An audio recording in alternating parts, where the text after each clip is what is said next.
Hi everybody and welcome back to the channel. My name's Nicole and this is Dusty Book Sniffers, and today we're here to talk about the non-fiction book, that's right, non-fiction book of The Immortal Life of Henrietta Lacks. So let's get started.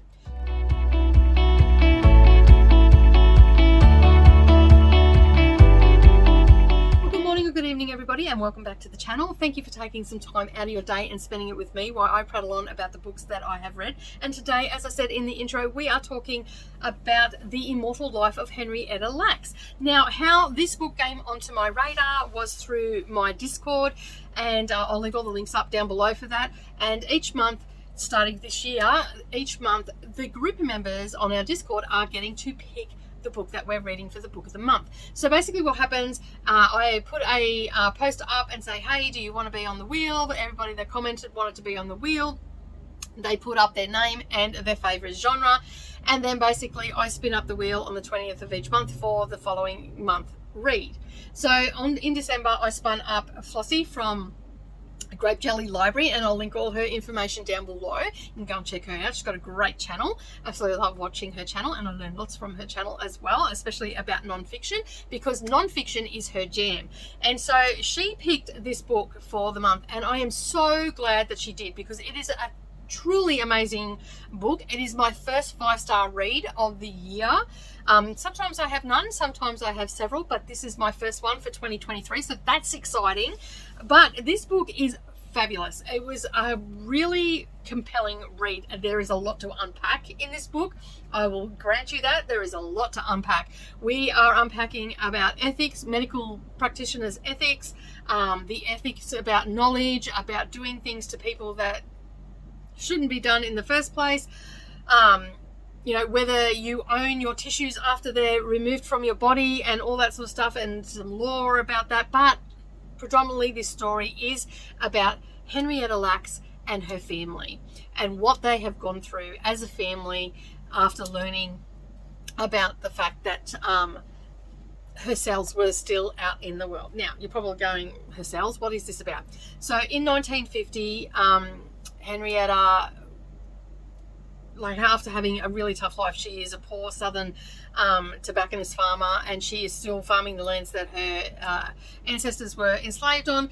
And and basically she becomes ill. She takes herself off to the doctor, and subsequently she finds out she's got cervical cancer. And basically she then ends up going to the Hopkins Hospital, where she was going for her first treatment. I can never say that word. Going for her first treatment of radium. And before they did the radium treatment, there was a practice happening in the hospital at the time where they were harvesting human cells from patients to try and grow in culture so they could make medical advancements. They could use those cells to, you know, test on and stuff like that. Most of the patients didn't know, and most of the time it came from patients that were, because there was still segregation and all that sort of stuff. So even though that hospital was originally built for the poor and people who couldn't afford, both black or white, could not afford to have medical treatment done, that's what the hospital was originally built for. There was still segregation in the hospital. So a lot of this was happening to the coloured patients, and so basically, as they called them in the book, and so basically she's gone in for her radium treatment, and just before the treatment the doctor has actually harvest some of her cells. They've gone off to the laboratory to be grown in culture. They don't think that anything's gonna happen with it or anything like that. And Mary, the technician at the time, was sitting there eating lunch, didn't really give a rat's backside, and subsequently she ended up doing what she had to do to them to get them to grow. But these cells were different than anything they'd had come across before, because these cells grew and they kept growing. So in the book it does talk about the fact that the amount of cells that have been grown from these original cells would equate to 50 metric tons. Now, considering that you cannot see a cell with the naked eye, they're very light. That is a lot of cells that have been grown. It also talks about the contamination that comes from the cells as well, to other experiments and stuff that they've done. And It also talks about the advancements from these cells, the medical advancements that they make. So such as the HPV vaccine that all teenage girls get now to help protect them against cervical cancer, because they learned that the HPV virus is responsible for can be responsible for cervical cancer. So they've developed a vaccine. It's also helped develop the polio. The cells have gone into outer space. They have been tested against atomic nuclear fallout and stuff, radiation and stuff like that.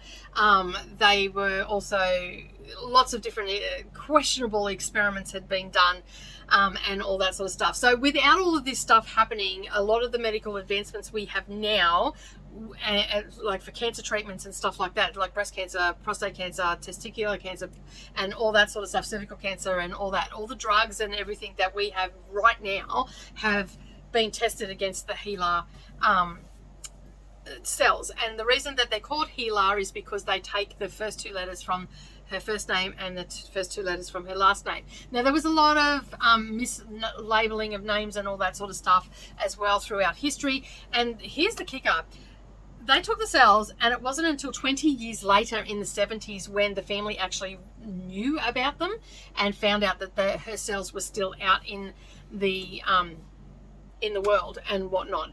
And then Rebecca has really tried to incorporate their voice, and the book is written in their voice. So when I say it's written in their voice, it's written in their dialect. So how they speak is how she's written the book. So whoever she interviewed or came across or anything like that, she has put their vernacular into this book, so their voice can be heard even in the written word. And her daughter Deborah, subsequently, obviously Henrietta died, and subsequently, there's a whole tragic story about the family and how they've not seen any monetary value from her cells being out in the world or anything, even though other companies have made money from it. Now, the original doctor claims there's claims that he never made any money from it because he gave away all the cells for free and whatnot. But there's subsequently been other companies that have made money from this and been able to use and even pharmaceutical companies have made money from being able to test on the HeLa cells and whatnot. And there was a lot of advancements and stuff that were made from these cells, and yet the family see nothing. Like, they're so poor that they can't even afford to go to hospital or anything like that to get medical treatment or anything like that. At the very least, the medical profession, considering how much they have benefited and profited from the HeLa cells, at the very least, if they weren't going to give them monetary, actual physical money for them to spend or whatever, at least give them, their future generations now, then, and in the future, medical treatments for free. If you're gonna withhold money from it, at least let them be able to look after themselves and stuff like that. Like, nothing, they got nothing. Like, I just can't even believe that they got nothing. That is so screwed up. Yeah. And then there was other things in this book that, there's a lot to unpack in this book. A lot to unpack. And it's there's so much more now that I want to read just from reading this book. And so I just want to say thank you, firstly, to the Lax family for your contribution to science, even though you didn't know about it and stuff like that. Like, we owe you a debt of gratitude forever, for what your family has done for medical science and the extraordinary leaps and bounds that we made just from these cells and whatnot. As a mother of 3 daughters and a granddaughter, knowing that those cells helped develop the vaccine for HPV, who I have had a scare for cervical cancer back when I was in my 20s when I had that, and I'm constantly monitored and have been for the last 22 years. My daughters now have that peace of mind that they've got this vaccine, which they've all had, to prevent them from, developing cervical cancer. They're still going to get tested and all that sort of stuff. But, these are the things that we all take for granted now that this family was a part of. And, to not know, not even anything, nothing, not cracker of it was leaked out or anything like that, and then they found out through, and the way they found out too was quite discerning as well. But yeah, and I really liked Deborah's character. Well, she's not a character, she's a real person, but her struggle with it, and like not fully understanding the science behind it, and because they were poorly educated, and the reason they struggled so much is because they were all pretty much partially deaf and whatnot, so they struggled in school and all that sort of stuff. Like her journey with it, learning about her mum and then also her sister and what happened to them, and Rebecca went on this journey with her, and Rebecca says in the beginning of the book, little did she know that Deborah was going to become such a part of her life, and Rebecca was going to become such a part of, Deborah's life at the same time, and help each other to tell Henrietta's story.